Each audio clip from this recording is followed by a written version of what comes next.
Now we're looking at proofs, archaeological discoveries and documents, such as the tablets, the Elba tablets or texts, tens of thousands of them, discovered that verify early ancient times like Solomon and Israel, way before them. Religious practices, the Elba texts, what do they have to do with the Elba text is a civilization way back centuries ago that described their particular detail of every aspect of their lives. So we have the religious practices in those texts, those tablets, reveal that many of the Old Testament religious practices are not as late as some critical scholars have espoused. And that's amazing to me.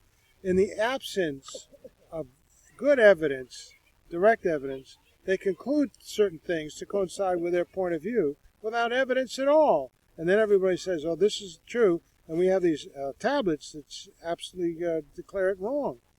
In matters like priest cult and offerings, the records from Ebla, so far merely reinforce for Syria, Palestine, what we already know for Egypt, Mesopotamia, and Anatolia in the 3rd, 2nd, and 1st millennia BC, and from the records of North Syrian Qatna and Ugarit for the 2nd millennium BC, namely that well-organized temple cults, sacrifices, rituals, bull rituals, were a constant feature of ancient Near Eastern religious life at all periods from prehistory down to Greco-Roman times.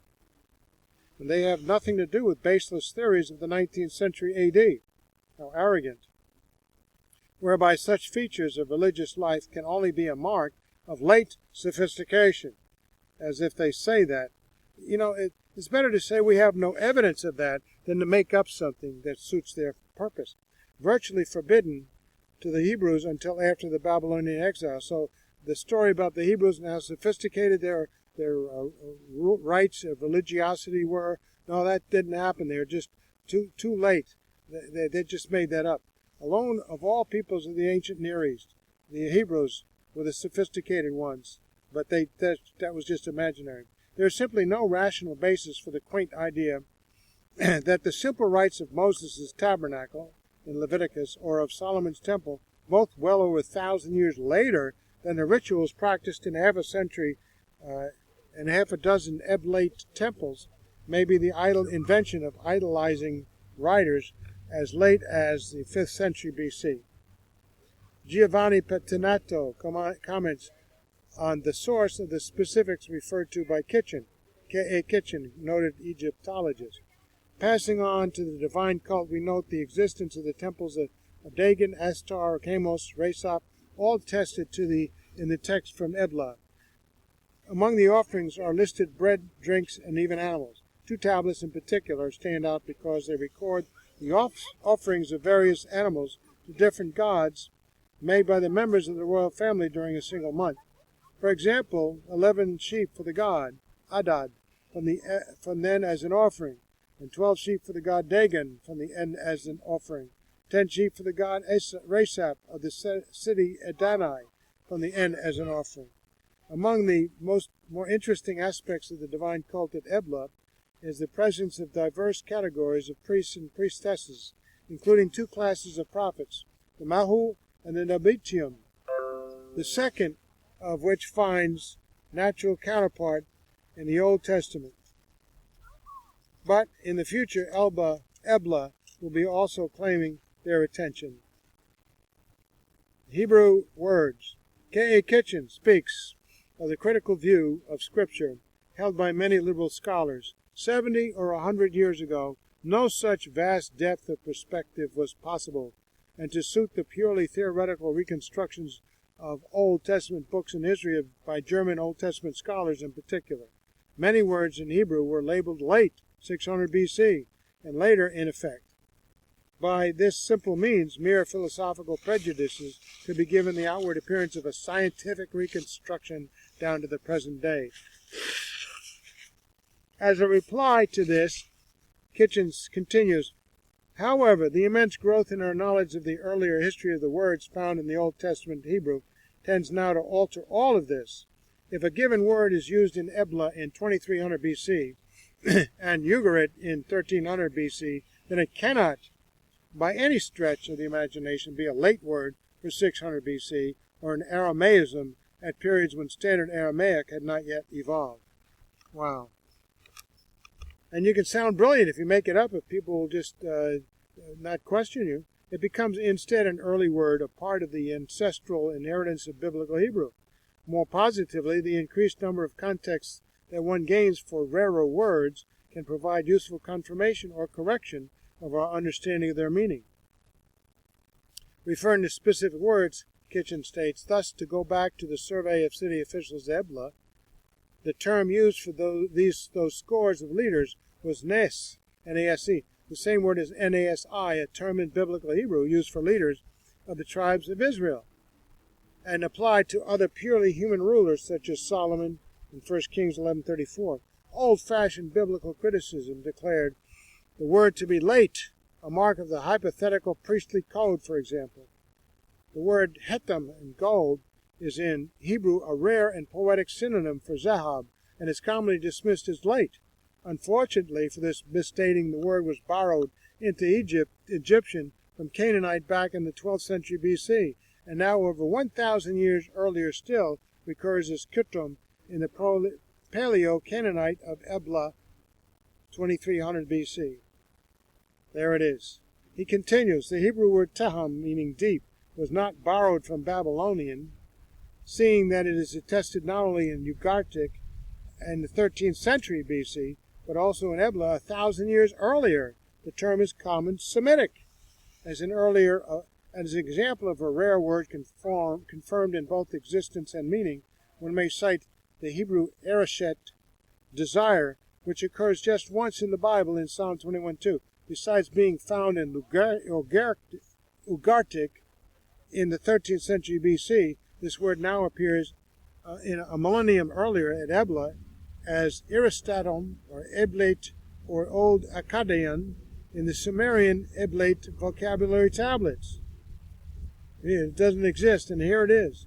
Finally, the supposed late verb hadish or hiddish, be to renew, goes back again via Ugartic, Hadath, to Eblet, Edeshu, and so on, for the many more besides. Kitchen concludes, the lessons here are, or should be, clear. Set against 2,000 years of history and development of West Semitic dialects, the whole position of the dating of the vocabulary and usages in biblical Hebrew will need to be completely re-examined. A tiny little thumbnail or thimble of something, and they just elaborate entire historical evidence based on nothing. Then these tablets come along and destroy the entire books and volumes of books and theories that now are just garbage. The truth appears to be that early West Semitic in the 3rd and 2nd millennia BC had in common a vast and rich vocabulary to which the later dialects, such as Canaanite, Hebrew, Phoenician, Aramaic, etc., fell heirs, but in uneven measure.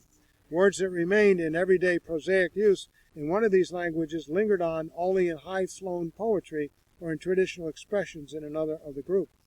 Thus, not a few supposed late words or Aramaisms in Hebrew, especially in poetry, are nothing more than early West Semitic words that have found less use in Hebrew, but have stayed more alive in Aramaic. Drawing conclusions without evidence. Wow. The flood of Noah.